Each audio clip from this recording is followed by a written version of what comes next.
Uh, Probably, you guys, I'm not sure.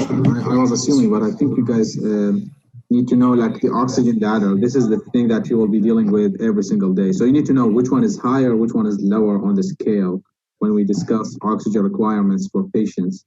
And if the patient is getting more hypoxic, what is the next level? What like you hear things from the nurses, from the RTs. You need to know sometimes like, is this good? Is this bad? I don't know. Like you need to figure out like some certain terminology. So basically, in terms of oxygen, most people like nasal cannula, like maximum they can get 6 liters. If they fail, they can go to oxygen mask or non-rebreather up to 15 liters, which is technically 100%, but there's some leaks, so it's not fully 100% FiO2. After that, they can go either to high flow nasal cannula or a BiPAP, one of the two. The BiPAP has the advantage of giving positive pressure ventilation, which helps with hypercapnia, but not always only for an oxygenation problem. BiPAP is proven that it helps if it's used briefly in people with CHF and COPD, but still you can see some patients sometimes on BiPAP because of that little positive pressure.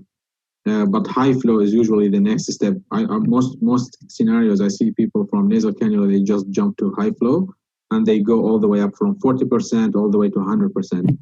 The time when you get cold is when the patient is above 50% of high flow and above.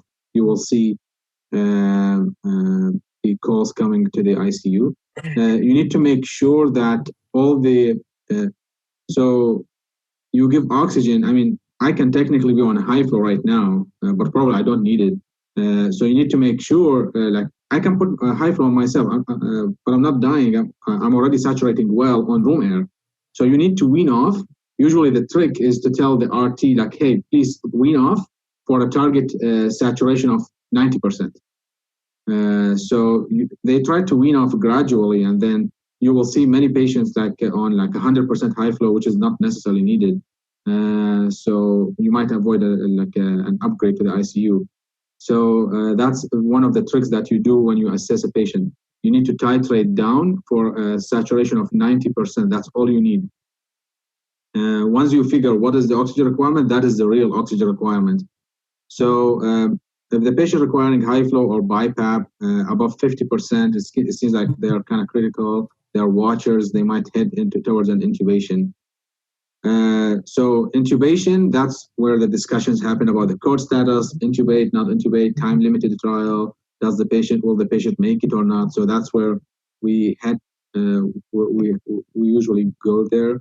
The titration in that regard, you will see the lowest. So the lowest settings is usually 30 to 100. So FiO2 30 to 100 and a PEEP 5 to 24. These are like the ARDS kind of issues. So if the patient on a FiO2 of 30% and PEEP of 5, it's considered like lower, like the lowest vent settings. And those people are like candidates for extubation usually. Like they try to do SBTs and try to extubate. But you will see like higher than that in our patients. And then you see people on like a very high PEEP and on 100% FiO2, and they are still desatting, still saturation 80%, 85%. What is the next step? What are we gonna do? Like he's already intubated. What is next?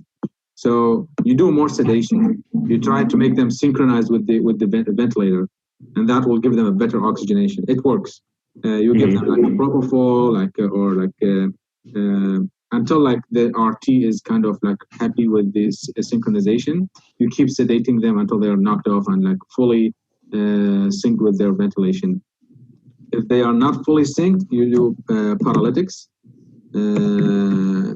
which is also like evidence-based approach that works for ARDS, which is basically the severe COVID spectrum. So you do paralytics at that point, which is usually you hear the term Nimbex. Yeah, that's the one that they use in the ICU. You basically paralyze them so they don't fight the vent at all. And after that, some people still desats, and that's what I'm telling you. Like you'll be experts in hypoxia. So after paralytics and they're still desatting, it means like whatever we're pushing through the lung is not working. We need to figure out something else. At this point, we're dealing with the patient will be either ECMO candidate or not. So ECMO will be the next step. Is there anything before that? I don't think anything else we can do, right? Proning is the only other thing. When you paralyze, you can prone. Yeah, proning. Sorry, I forgot that. So proning, we basically just flip them on their belly. And that actually help recruit some lung alveoli. So that's the other thing. There's an order called prone patient, and in it, you would just write the instructions for how long do you want them prone and how long do you want them supined. There's too many studies on proning that there's too many protocols for it, but the one that this ICU likes to do is 16 hours prone, and then to just polish off a 24-hour period, they like to do 8 hours supined and then alternate back and forth. But again, this might be something you ask your fellow or your attending because everyone has different preferences on their proning supine ratio. But 16 and 8 is a pretty standard one.